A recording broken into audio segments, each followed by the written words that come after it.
तो मैं जाऊं दादा? यस।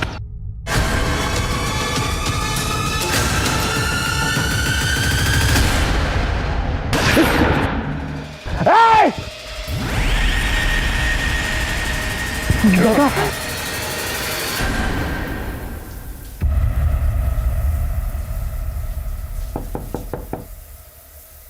कौन है? मैं हूँ पल्लवी।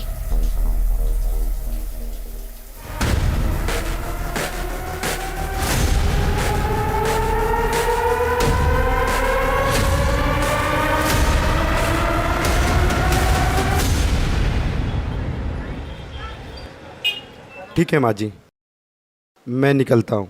सुधाकर बेटा, कुछ बात करनी थी। जी। वो मेरी बड़ी बेटी को गुजरे 5 साल हो गए। भगवान ने तुम दोनों को बच्चा भी नहीं दिया। तुम शादी क्यों नहीं कर लेते? मुझे तुम्हें ऐसा नहीं देखा जाता। भगवान की मर्जी के आगे किसकी चलती है माँ जी? पल्लवी को भी उस लड़की ने धोखा दिया।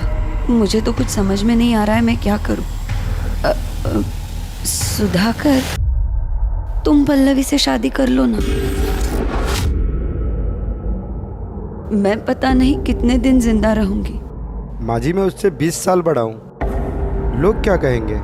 लोग तो ऐसे भी कीचड़ उछाड़ते रहते हैं। सुधाकर, मैं जानती हूँ तुम मेरे पल्लवी को बहुत खुश रखोगे। हाँ बोल दो। अब आपको मना भी तो नहीं कर सकता माँ जी, लेकिन एक बार पल्लवी से पूछ लीजिए, उसकी मंजूरी भी तो जरूरी है। हाँ, मैं बात करती हूँ उससे।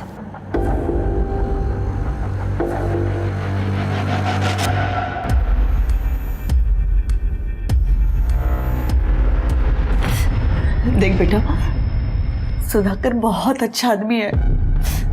वो तुझे बहुत खुश रखेगा।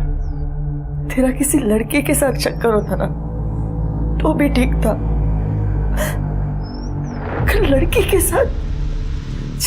पर आई इस पे क्या गलत है? वीडियो इसका तो लोग थूकेंगे आप पर। तू सुधाकर के साथ शादी के लिए हाँ कर दे, वरना मैं अपनी जान दे दूंगी। हाय तू ये क्या कह रही है? तू ऐसा कुछ नहीं करेगी। मैं शादी के लिए रेडी हूँ।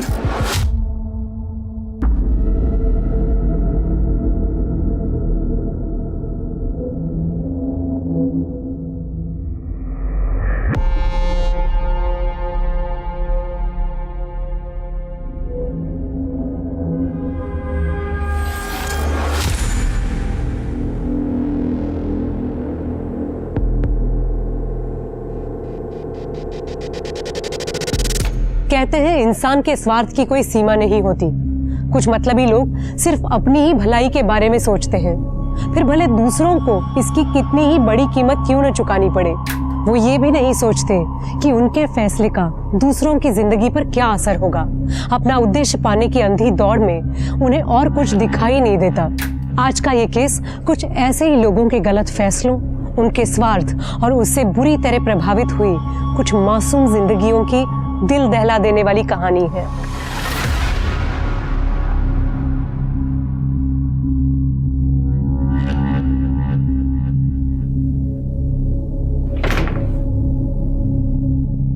सरप्राइज! कैसे लगा? बहुत खूबसूरत। लेकिन तुमसे ज्यादा नहीं। थैंक्स।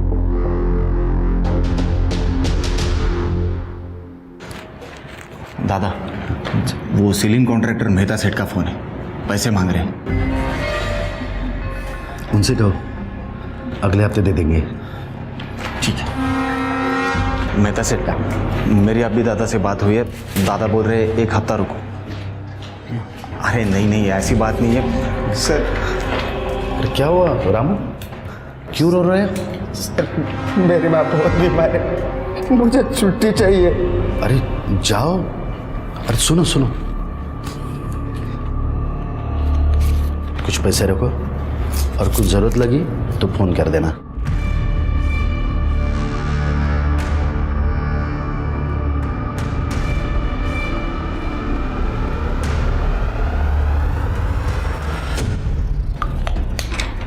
भावे साहब, नहीं नहीं मैं कर दूंगा।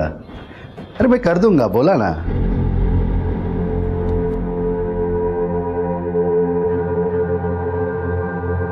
पल्लवी,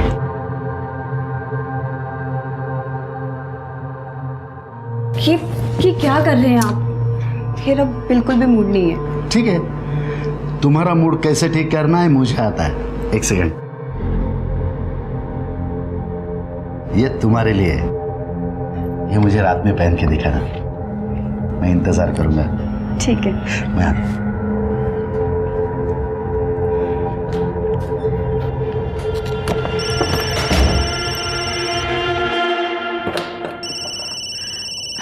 कुसुम, हाँ कुसुम, कैसी है? मैं ठीक हूँ, पर तुझे बहुत मिस करती हूँ। I miss you too. तुझे गुड न्यूज़ देनी थी, मेरे पति का पंचगनी में ट्रांसफर हो गया है। क्या कहा तूने? सच में? तू ऐसा कर, मेरे यहाँ पर शिफ्ट हो जा। यहाँ बहुत सारे रूम्स हैं, मैं अभी सुधाकर से बात कर रही हूँ। और वैसे भी यहाँ कोई रेंट वेंट नहीं लगने वाला, ठीक है? ठीक है।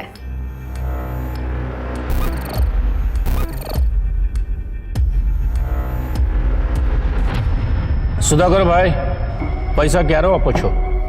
नहीं, तारीख तो आज नहीं आती। जिग्नेश भाई, अभी होटल का कंस्ट्रक्शन आधा है, धंधा भी शुरू नहीं हुआ है अभी। कंस्ट्रक्शन आधा या पूरा ये मुझे पता नहीं है, मुझे तो पैसा चाहिए। यानी वायदो आज ना तो।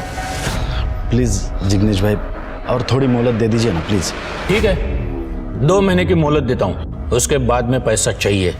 अगर नहीं मिला तो कैसे निकलवाना है तरीका मेरा होगा। जय श्री कृष्ण।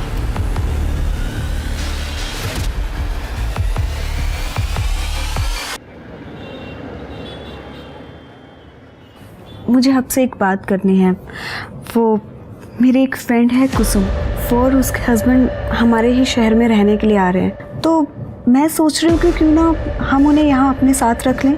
वैसे भी अपने पास बहुत सारे रूम्स हैं। बीवी का हुक्म सर आंखों पर।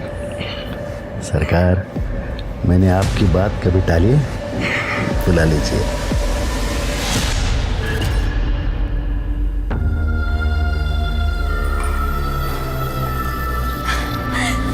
कुसुम,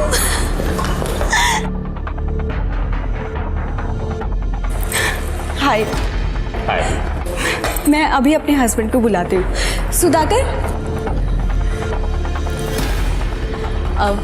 meet my friend Kusum and her husband Deepak. Hello sir. Hello, nice to meet you. मैंने कहा था ना आपको कि ये दोनों यहीं रहेंगे। Welcome sir. Excuse me. या प्लीज कम।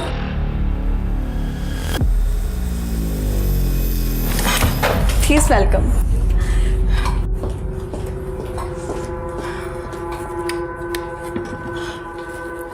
कैसा लगा रूम? एक्चुअली आपके आने से पहले ही मैंने रूम रेडी करवा दिया था। आपका बहुत बहुत शुक्रिया। ये कुसुम तो आपसे मिलने के लिए बेताब हो रही थी। चलो अभी आप दोनों सहेलियां गप्पे लड़ाओ। अब तो हम दोनों वो सब कुछ करेंगे जो शादी से पहले किया करते थे। अब मैं फ्रेश हो जाता हूँ।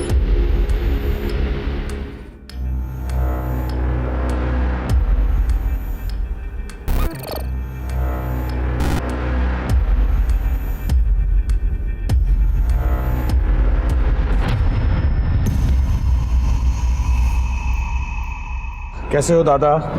अरे शैलेश, दादा एक इंक्वायरी आई है। 8 साल के बच्चे की बर्थडे पार्टी है, बैटमैन थीम है, तो मैंने उनको आपका नंबर दे दिया है, बात कर लेना। Thank you very much Shailesh. तुम इतने ऑर्डर्स लाते हो, तुम्हारी वजह से ये बिजनेस चल रहा है। दादा एक बात पूछूं, अगर आपका बिजनेस इतना अच्छा चल रहा है तो फिर आप इसे बेच क्यों रहे हो? मैं ये प्रॉपर्टी बेच रहा हूँ? हाँ, तुम्हारा भाई मनोज रमणीक शाह को दोनों प्रॉपर्टी बेच रहा है।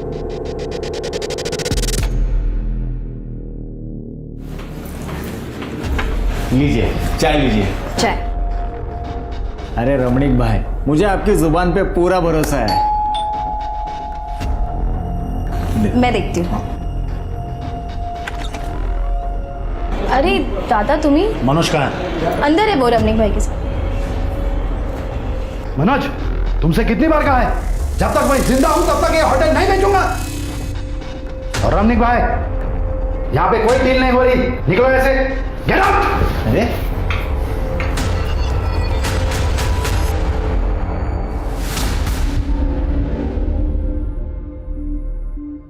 आइंदा अगर मुझसे पूछे बगैर कोई डील की तो याद रखना, समझे?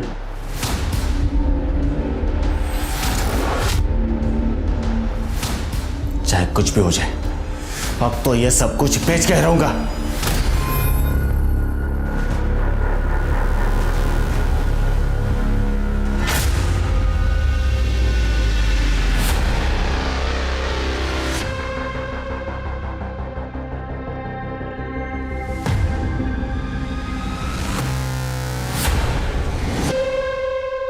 अरे हाँ भाई हाँ, बस निकल ही रहे हैं।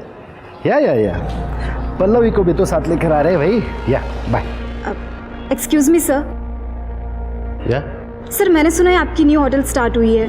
सर, मैंने होटल मैनेजमेंट भी किया हुआ है और मुझे सेल्स का काफ़ी अच्छा एक्सपीरियंस है। सर, मुझे जॉब की बहुत ज़रूरत है। क्या है कि ये होटल अभी अंडर कंस्ट्रक्शन है, ये होटल पूरा हो जाएगा तब आ जाइए। पर सर, आप एक बार देख लीजिए ना सर। Please leave.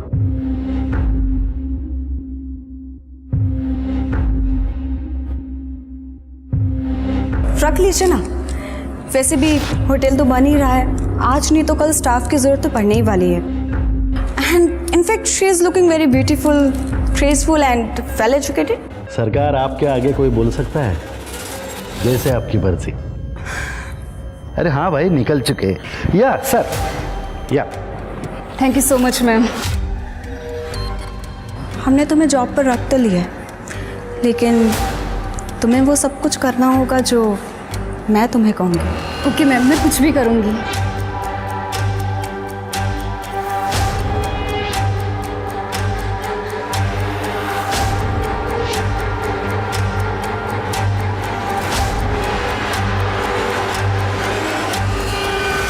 दादा 25 को अपना बैंक्वेट खाली है क्या? 25 को हाँ है।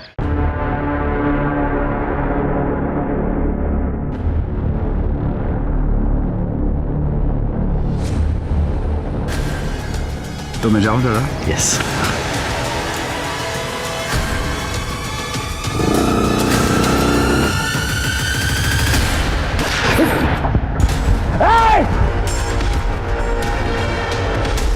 दादा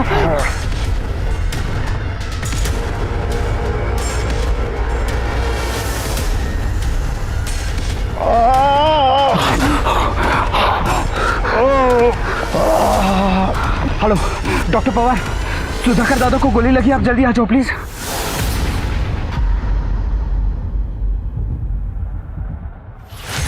डॉक्टर साहब, इसका जिक्र किसी से मत करना प्लीज। आइए, मैं आपको छोड़।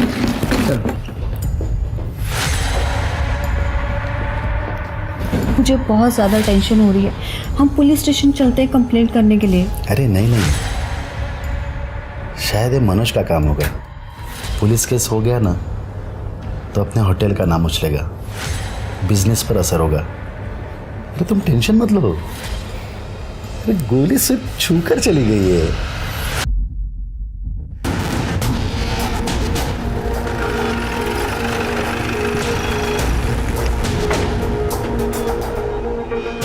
सर मैं ही शैलेश हूँ, मैंने ही आप लोगों को फ़ोन किया था। एक्चुअली सुधाकर दादा ने ये बात किसी को बताने के लिए मना किया था, लेकिन मैंने आपको फ़ोन करना सही समझा।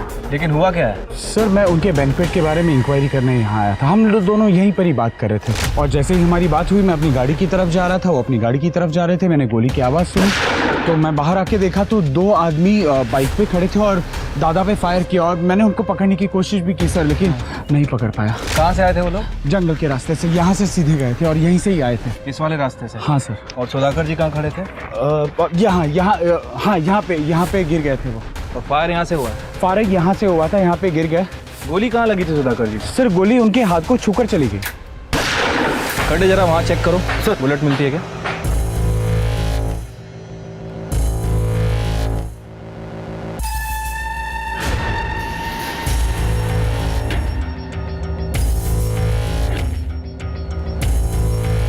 सर इधर आइए।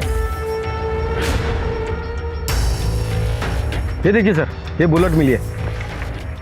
शायद ये बुलेट यहाँ पर लगी है।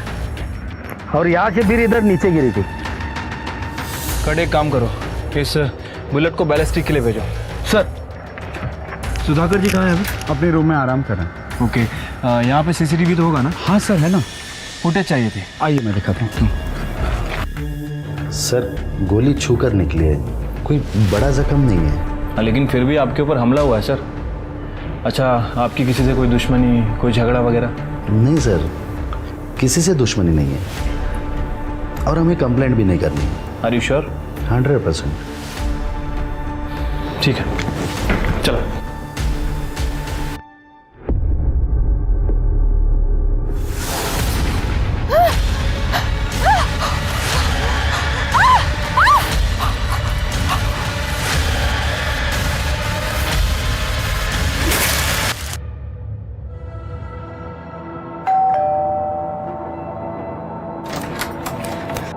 मनोज कहाँ है? अंदर है वो। तुम्हें शर्म नहीं आती? तुमने अपने ही भाई पर हमला करवाया। वहीनी, आप ये क्या कह रही हैं? सही कह रही हूँ मैं। तुमने अपने भाई पर हमला इसलिए करवाया ना क्योंकि उन्होंने प्रॉपर्टी सेल करने के लिए मना किया था तुम्हें। वही आप कुछ भी बोल रही हो। मैं मानता हूँ भाई और मेरे सोचने का तरीका अलग है, लेकिन इसका मतलब यह नहीं कि मैं उन पर हमला करवाऊंगा। और ऐसा करने की सोचना भी मत, वरना मुझसे बुरा कोई नहीं होगा।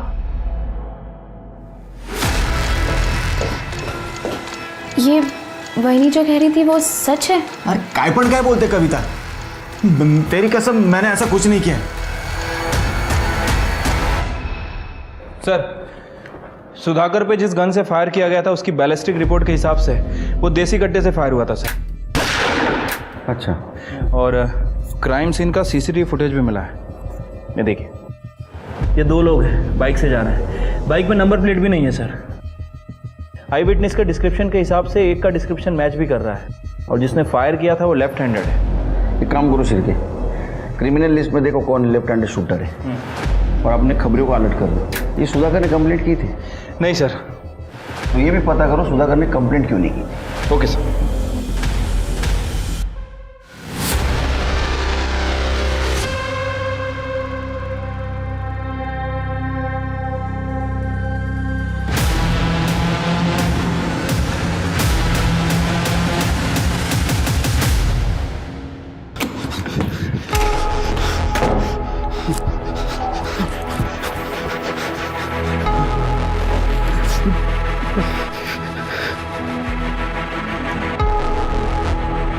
क्या हुआ आपको? आप इतने डरे डरे क्यों हैं? अरे कुछ बताएंगे आप? रुकिए, मैं पानी देती हूँ आपको।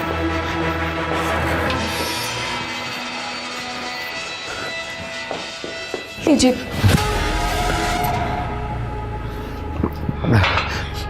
बताएंगे कुछ? क्या हुआ, क्या है? वो कांड हुआ। कांड? कैसा कांड? नहीं बता सकता। हम प्रॉब्लम में आ जाएंगे। प्रॉब्लम? कैसी प्रॉब्लम? तुम टेंशन मत लो, मैं सब संभालूंगा, लेकिन इस बारे में किसी से बात नहीं करेंगे। मैं संभालूंगा। फंस जाएंगे हम लोग फंस जाएंगे। अरे मेरी बात तो सुनिए, कुछ तो बताइए। फंस जाएंगे? सर, ये लेफ्ट हैंड शूटर्स की लिस्ट है। कुल 135 नाम है इसमें। सर, ये क्या? सर, ये गणपत है। इसने रिसेंटली 3 लोगों को देसी कट्टे बेचे हैं। कपासवाड़ी में छुपा हुआ था।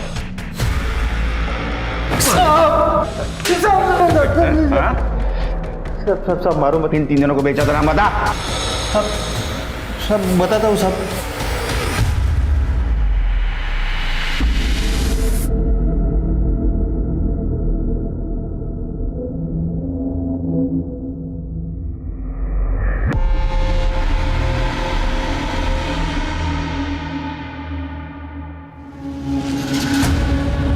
तुमने मुझे यहाँ क्यों बुलाया?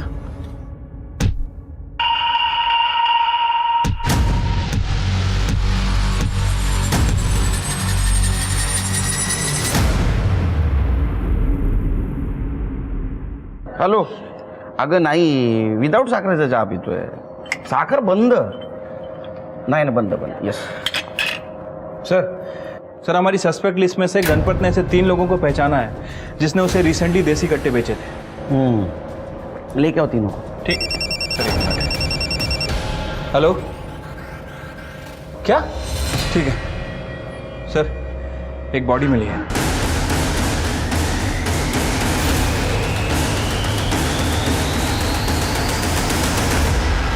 ओए, चलो रे, चलो चलो चलो चलो चलो चलो चलो चलो चलो चलो ये उधर है, चल चल सिर के चेक करो। सर ये तो सुधाकर जी हैं। मोबाइल वगैरह कुछ है कि नहीं? कड़े चेक करो। बॉडी को काफी घसीट के लाया है।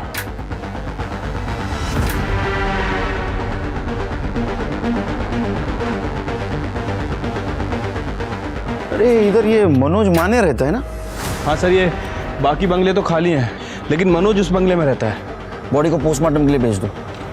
सीसीटीवी फुटेज कलेक्ट करो। सिर के ये मनोज से बात करते चलो।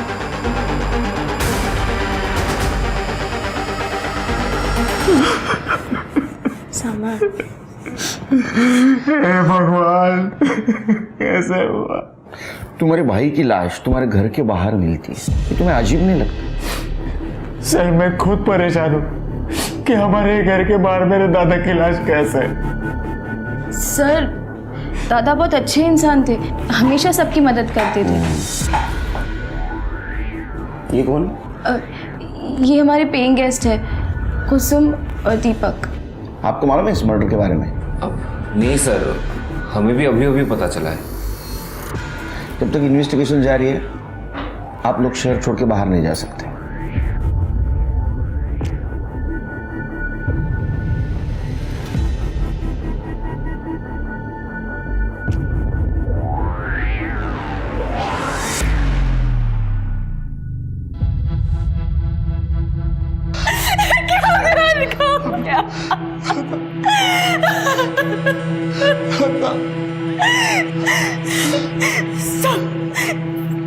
इनको इनके भाई ने मारा। मैं सच बोल रही हूँ। वो हमेशा कहता था कि होटल में बैंकेट सेल करने के लिए इनको, लेकिन इन्होंने नहीं करने दिया, इसलिए वो हमारे होटल में ना रहते हुए कहीं और रहता था।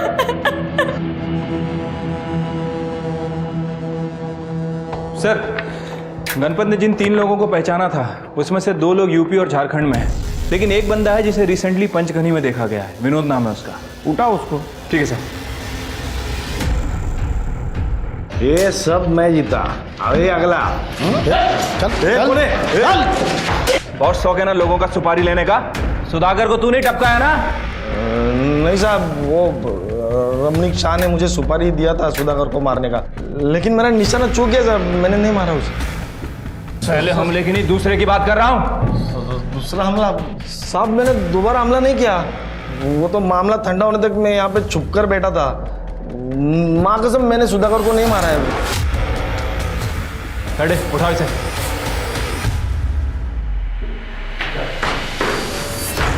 देखा इसको? अरे सर मैं तो इसको जानता तक नहीं, मैं तो उसको पहली बार देख रहा हूँ। आपको कोई कुछ भी बोलेगा और आप मान लोगे? अरे सर मैंने कुछ नहीं किया है, मानो मेरी बात। देख रमनीक भाई, तेरी पूरी हिस्ट्री है हमारे पास। तूने प्रॉपर्टी के नाम पे जितने भी कांड के सब पता है हम लोगों को। प्रूफ नहीं है हमारे पास। जिस दिन प्रूफ हाथ लगेगा ना, सिर्फ ठोकूंगा ना तेरी। चल निकल। सर सुधाकर की पीएम रिपोर्ट आ गई है सर। सर रिपोर्ट के हिसाब से उसकी मौत 17 सितंबर को 12 से 2 बजे के बीच में हुई। सर पर किसी भारी चीज़ से वार किया गया था, ट्रोमा की वजह से उसकी मौत हुई। कंफ्यूजन ये है शिरके कि ये सुधाकर की पत्नी पल्लवी अपने देवर मनोज पर आरोप लगा रही है कि उसने सुधाकर का खून किया। लेकिन एक बात समझ में नहीं आ रही है, ये मनोज ने अपने भाई का मर्डर करके उसकी बॉडी अपने ही घर के बाहर डंप क्यों की? सर कहीं ये काम इस रमणीक का तो नहीं है, क्योंकि इससे पहले भी बहुत कांड कर चुका है। हमारे पास सबूत नहीं था इसलिए इसे छोड़ना पड़ा। ये रमणीक और मनोज दोनों पे ध्यान रखो, और सुधाकर की पत्नी पल्लवी उससे पूछताछ करो। साहब मैं आपको एक बात बताना भूल गई। करीब 12 दिन पहले 8 सितंबर को मेरे पति डरे हुए घर पर आए थे और कह रहे थे कि कोई कांड हो गया है। कांड हुआ। कांड? कैसा कांड? नहीं बता सकता, हम प्रॉब्लम में आ जाएंगे। किस तरह का कांड हुआ था, कुछ बताया सुधाकर जी ने? नहीं सर, उन्होंने मुझे कुछ नहीं बताया, लेकिन कह रहे थे कि मुझे कि हमें जान का खतरा है। अच्छा, हमें क्राइम सीन पे सुधाकर जी का फ़ोन नहीं मिला। क्या वो अपना फ़ोन घर पे भूल के गए थे? नहीं, उनका फ़ोन 17 तारीख से बंद आ रहा है। ठीक है स्वाति, 8 तारीख को सुधाकर जी किसी कांड की बात कर रहे थे और 17 तारीख को उनका खून हो गया। मुझे लगता है कि उनका खून और ये कांड, इन दोनों के बीच कोई ना कोई कनेक्शन ज़रूर है। तुम एक काम करो, 8 सितंबर की सुधाकर जी की फ़ोन की लोकेशन पता करो। राइट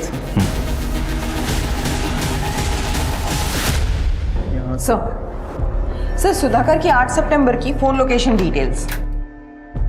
इसमें कुछ भी सस्पिशियस नहीं दिख रहा है। और सुधाकर उस दिन 3 से 3:30 के बीच में जनता नगर में मौजूद था। लेकिन जनता नगर जैसे सुनसान एरिया में क्या कर रहा था? वो भी आधा घंटा। ठीक है, जरा जनता नगर जाके चेक करो। ठीक है सर।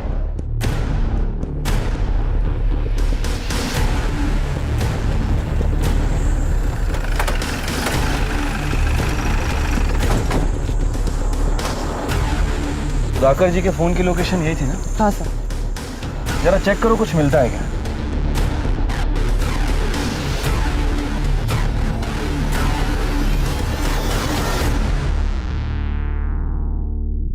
सर इधर आइए।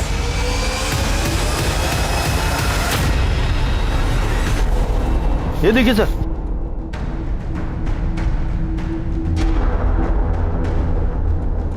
सर लाश की हालत देख के लगता है बहुत टाइम हुआ है मौत होके। लाश पूरी तरीके से सड़ चुकी है। थोड़े जरा आसपास देखो, कोई आईडी वगैरह मिलता है क्या? सर ये सैंडल देखिए, इसकी डिजाइन देखिए, ये बहुत ही रेयर है। स्वाति, पता करो कि इस ब्रांड और इस साइज का सैंडल रिसेंटली किन किन लोगों ने खरीदा है, और कोई फीमेल की मिसिंग कंप्लेंट है क्या, ये भी पता करना। सर कुछ नहीं मिला। ठीक है, बॉडी को पोस्टमार्टम के लिए भेजो। सर। पुलिस सुधाकर के खून की गुत्थी में उलझी हुई थी, तभी अचानक एक और हत्या का मामला सामने आ गया। आखिर कौन थी ये औरत? क्या उसका सुधाकर के साथ कोई नाता था? और क्या उन दोनों का कत्ल एक ही इंसान ने किया था? पुलिस के सामने अब यही नए सवाल खड़े हो गए थे, जिनके जवाब पाने के बाद ही पुलिस असली कातिल तक पहुंच सकती थी। सर, हमने मिसिंग कंप्लेंट चेक की, लेकिन बॉडी के डिस्क्रिप्शन से मैच करती हुई मिसिंग कंप्लेंट नहीं मिली। वो सैंडल के डिटेल्स का क्या हुआ? सर, उस औरत ने बेस्ट क्वालिटी ब्रांड की 6 नंबर की चप्पल पहनी हुई थी। एक ही वेबसाइट पर अवेलेबल है और तकरीबन 58 औरतों ने 6 नंबर की उसी डिजाइन की चप्पल इस वेबसाइट से मंगाई है। सर, उन सारी औरतों की इंक्वायरी कर रहे हैं। सर, ये विनोद जिसने सुधाकर जी पे हमला किया था, सर ये रमणीक शाह का नाम ले रहा है, लेकिन मुझे इसके ऊपर शक है सर, क्योंकि विनोद के अकाउंट में सुधाकर जी के भाई मनोज ने पैसे ट्रांसफर किए हैं।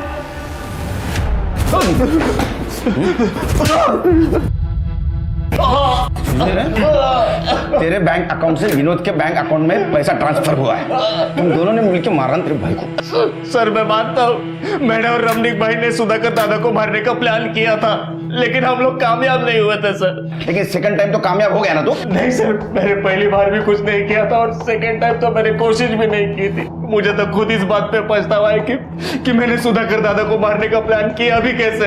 अरे पछतावा तेरे को तब होगा जब तू जेल में टॉयलेट को बैठेगा, और तेरे और रमणीक भाई को भी नहीं छोड़ेंगे हम। चल लेके चल।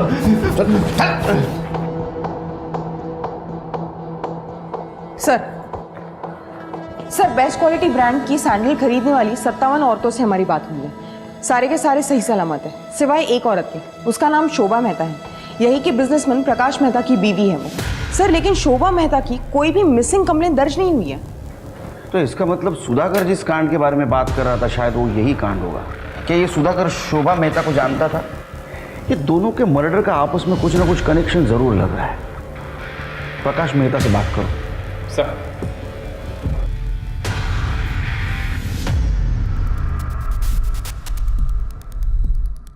सर ये मेरी बीवी है, ये साड़ी ये सैंडल उसी के हैं सर। तुम्हारी बीबी शोभा इतने दिनों से गायब थी और तुमने पुलिस कंप्लेंट नहीं की, क्यों? शोभा अक्सर बिना बताए अकेली ही कहीं ट्रिप पर निकल जाती थी, तो मैं भी अपनी बिजनेस ट्रिप्स में बिजी रहता हूँ। इसीलिए सर इतने दिनों से गायब है, पता ही नहीं चला सर। चलो मान लेते हैं कि शोभा बिजनेस ट्रिप पे जाया करती थी, तुम भी बिजी रहते थे, लेकिन फ़ोन करके एक दूसरे का हाल चाल तो पूछते होगे ना।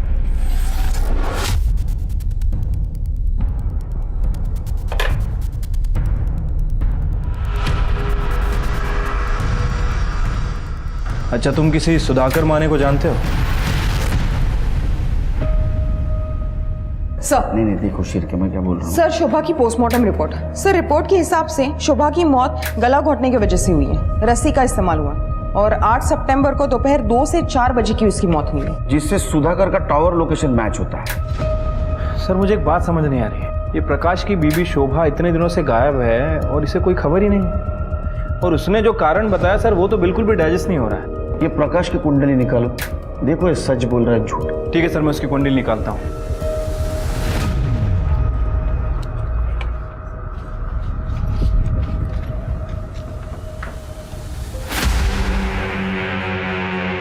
कहाँ जा रहे हो? सब कपड़े इस्त्री को देने के लिए। मेहता के घर में कितने साल से काम कर रहे हो? 4 साल से। 4 साल से, मतलब तुम्हें तो पता ही होगा कि उसके घर में क्या होता है क्या नहीं। तो तुम्हारे साहब और तुम्हारी मैडम के संबंध कैसे? साहब वो मैं घबराओ मत, तुम्हारा नाम नहीं आएगा, बताओ। वैसे तो हमारे साहब बहुत अजीब, मतलब अगर काम रहता है तो वो नॉर्मल रहते हैं, लेकिन जब शराब पीते हैं तो अचानक जानवर बन जाते हैं।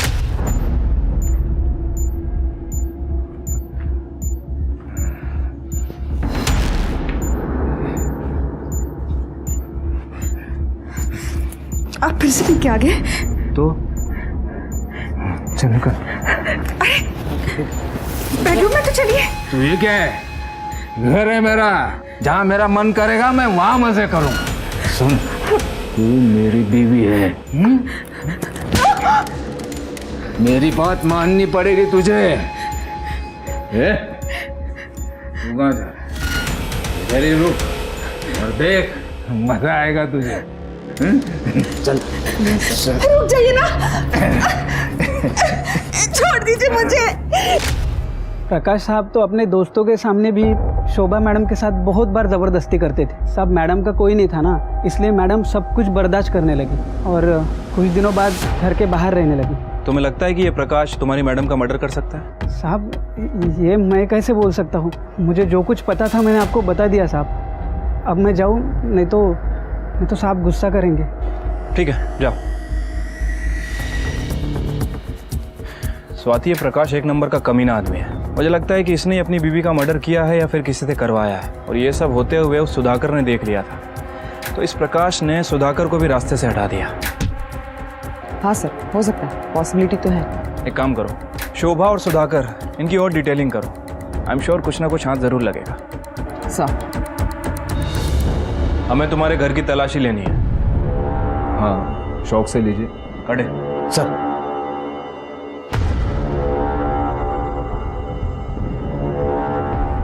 सर ये देखिए क्या मिला। तुम्हारी बीवी ने 4 महीने पहले अबॉर्शन करवाया था, ये बात तुमने हमें पहले क्यों नहीं बताई? सर मैं तो ये भी नहीं जानता था कि वो प्रेग्नेंट है। तो फिर ये रिपोर्ट कहाँ से आई? सर पिछले कई महीनों से हमारे बीच कोई फिजिकल रिलेशंस थे ही नहीं। देखो जो भी है सच सच बता दो, वैसे भी तुम ज्यादा दिन तक बचने वाले नहीं हो हमसे।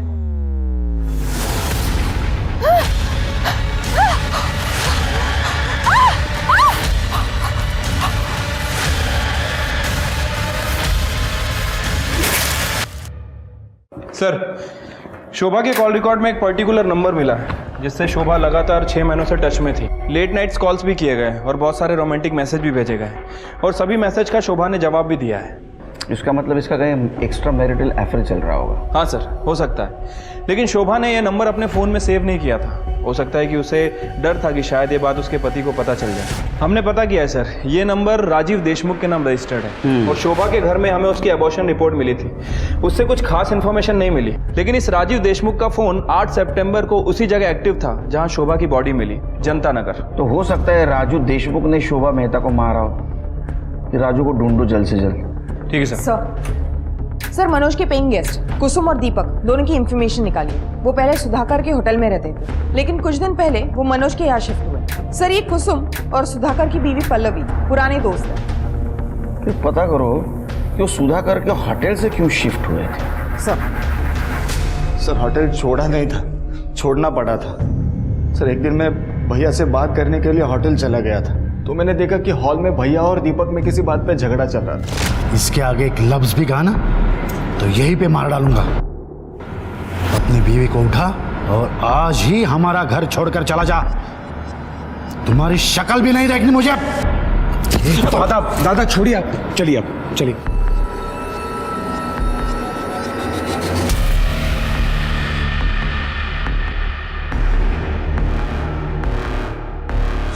क्या हुआ भैया, इतना गुस्से में क्यों थे?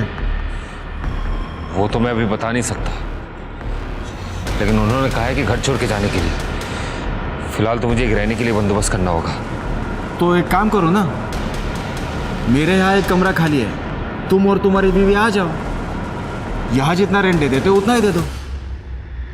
सर मुझे पैसों की बहुत ज़रूरत थी, इसलिए मैंने दीपक और उसकी पत्नी को अपने घर में रहने के लिए कहा था।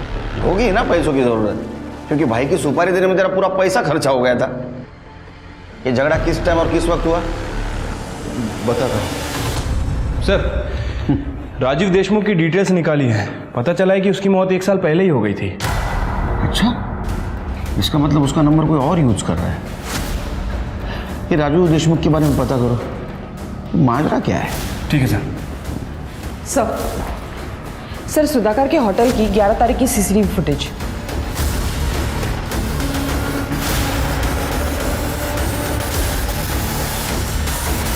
हिरासत में लो इसको। सर मैं आ तो रहा हूं। देखा झगड़ा क्यों हो रहा था? क्या ऐसा तो नहीं कि सुधाकर को तूने मार दिया? अरे नहीं सर, ऐसा मैंने कुछ नहीं किया। कर दे। सर बोल। झगड़ा किस बात को लेके हो रहा था? सर एक्चुअली मेरी बीवी कुसुम और पल्लवी, इन दोनों के बीच में अफेयर चल रहा था। दोनों लेस्बियन है सर।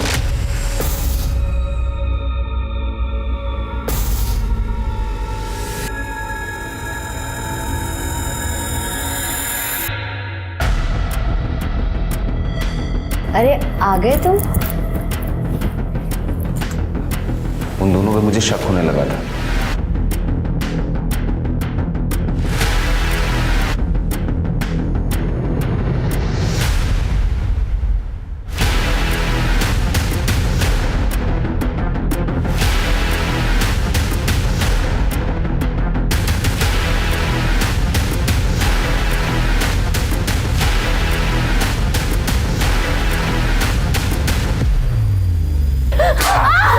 प्लीज मुझे माफ कर दो। प्लीज मेरी वीडियो डिलीट कर दो। वीडियो डिलीट कर दो? लेकिन मेरा गुस्सा शांत नहीं हुआ सर। मुझे वो वीडियो सुधाकर को दिखाना था, इसलिए मैं अगले दिन सुधाकर से मिलने गया। क्या बकवास कर रहे हो? शर्म नहीं आती? इतना गंदा इल्जाम लगाते हो मेरे बीवी पर। पल्लवी मुझसे बहुत प्यार करती है, इसके खिलाफ एक शब्द भी नहीं सुन सकता मैं। मेरे पास प्रूफ है, रिकॉर्डिंग किया है मैंने। बिना प्रूफ के आपके पास नहीं आता मैं। एक मिनट, वो वीडियोस बहुत आते हैं ना, तो पता नहीं चलता। एक मिनट। इसके आगे एक लफ्ज भी कहा ना तो यहीं पे मार डालूंगा। सुधाकर ने मुझे होटल छोड़ के चले जाने को कहा। मेरी बीवी बहुत रोई, गिड़गिड़ाने लगी। मुझे लगा कि इस मैटर को यही बंद कर देते हैं। वैसे भी सर, लोगों को जाके बताएंगे तो वो लोग मुझ पे हंसेंगे ना। चल थैंक यू सर। शिरके मुझे नहीं लगता है सच बोल रहा है। अच्छा, वो सीसीटीवी में सुधाकर का दोस्त शैलेश भी दिख रहा था, मतलब इस झगड़े के बारे में उसको पता था।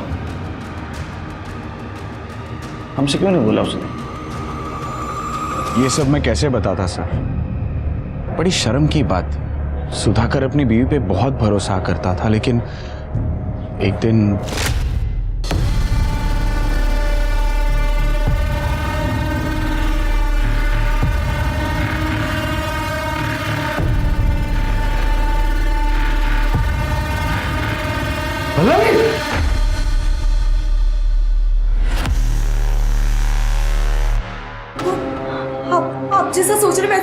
कुछ नहीं है। Shut up! मैंने जो सुना था वो सब सच था। अरे क्या क्या नहीं किया मैंने तुम्हारे लिए। दुनिया से लड़ने को तैयार था मैं। मेरी जिंदगी बर्बाद कर दी तुमने। सुधाकर बहुत गुस्से में था। उसने मुझे सब कुछ बताया था, लेकिन मुझे चुप रहने के लिए कहा था। सर, सुधाकर पल्लवी को डिवोर्स देना चाहता था, लेकिन पल्लवी नहीं चाहती थी कि वो डिवोर्स ले। मुझे कहने में भी बड़ा अजीब लग रहा है। ये आप लोग क्या कह रहे हैं? मैं मेरे पति की मौत से पहले इतना ज्यादा परेशान हूँ और आप लोग उस पर इतना बड़ा आरोप लगा रहे हैं। मेरे और मेरे पति के बीच में कोई प्रॉब्लम नहीं थी सर। हम दोनों में बहुत ज्यादा प्यार था। आपको किसी ने बहकाया है सर। आगड़ ठीक है, पकड़ के रखो उसे। सर, सुधाकर जी के मोबाइल में किसी ने दूसरी सिम डाल के यूज करने की कोशिश की है। कर्डे ने उसे पकड़ लिया है। चलो।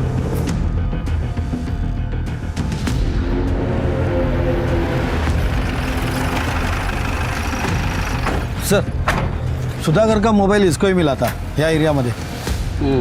किस जगह मिला था बता सकते हो? हाँ सर। चल।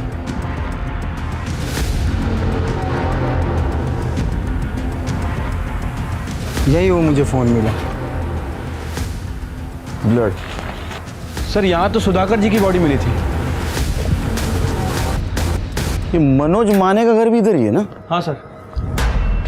करने स्वाति बगा के सापड़ देगा। मतलब बॉडी को यहाँ से घसीटा गया।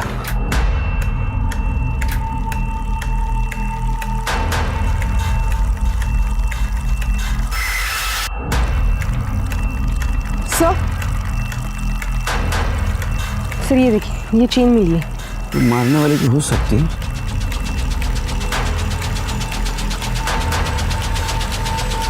सर, ये देखिए सर, खून लगा हुआ रॉड मिला है। फॉरेंसिक को भेज दो। ये ब्लड और ये ब्लड सुधाकर के ब्लड से मैच करके देखो। सर, पेंडेंट किसका हो सकता है? घरी आल्यानंतर हिशोब करू। आता ठेव। सर, राजीव देशमुख के बारे में पता किया है। सर, इसका एक भांजा है जो अक्सर इससे मिला करता था। इससे हम पहले भी मिल चुके हैं। सर, लैब ने कंफर्म किया है, क्राइम लोकेशन पे जो सूखा खून मिला है वो सुधाकर का ही है। और वो जो पेंडेंट है वो किसका है ये भी पता चल गया है। किसका? इसे पहचानती आप? हाँ सर। क्या मैं वहां मिला जहाँ सुधाकर का खून हुआ था? ये पेंडेंट मेरा है सर, मैं मानती हूँ, लेकिन ये पेंडेंट मैंने किसी और को दे दिया था। मेरे पास सबूत है सर। ये देखिए आप।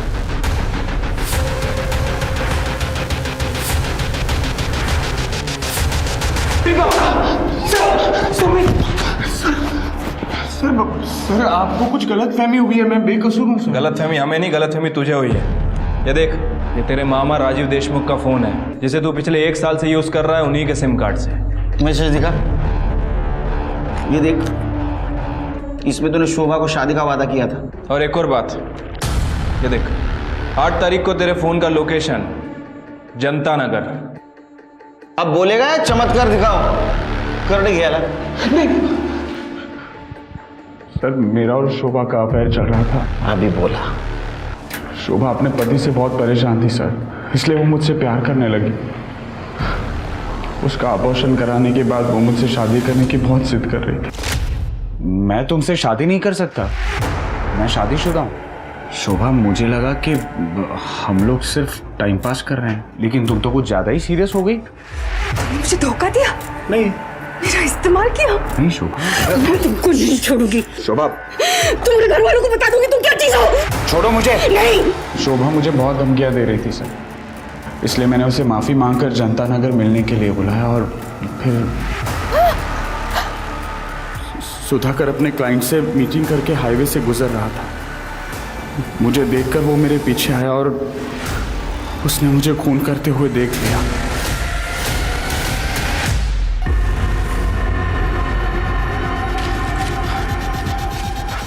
दादा, क्या कर दिया तूने? दादा, ये बात किसी को मत बताना प्लीज। अगर मैं इसे नहीं मारता तो ये मेरी जिंदगी बर्बाद कर देते।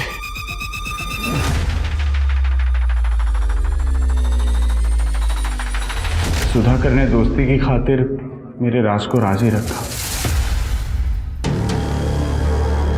ये हमें वहाँ मिला जहाँ सुधाकर की लाश मिली, और ये रॉड जिससे तुमने सुधाकर को मारा था, तुम्हारे फिंगरप्रिंट्स है इसके ऊपर। पेंडेंट मेरा है सर, मैं मानती हूँ, लेकिन ये पेंडेंट मैंने किसी और को दे दिया था। मेरे पास सबूत है सर। ये देखिए आप।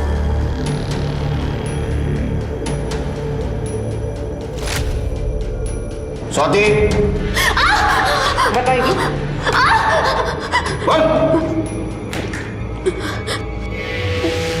पल्लवी ने मुझे बताया कि सुधाकर को हम पर शक हो गया और इसलिए वो मुझसे नाता तोड़ रही है।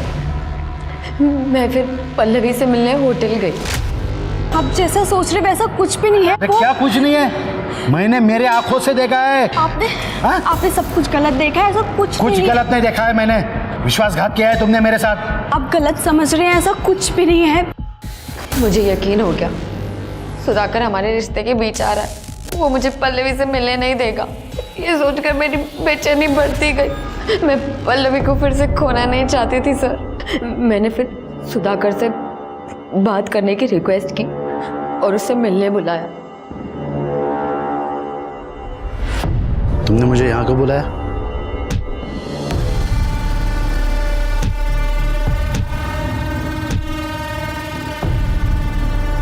जैसे तैसे उसकी लाश को घसीटते हुए मनोज के घर के पास ले गई ताकि आप लोगों को मनोज पे शक हो, क्योंकि उनके झगड़े के बारे में सबको पता था।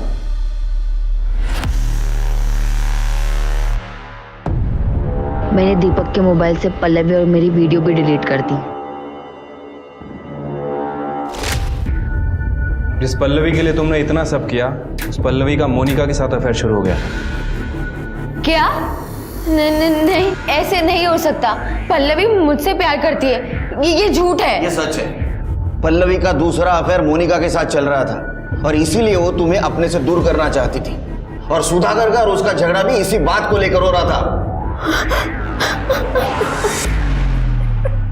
शैलेश को शोभा के खून के आरोप में और कुसुम को सुधाकर के खून के आरोप में सजा हुई।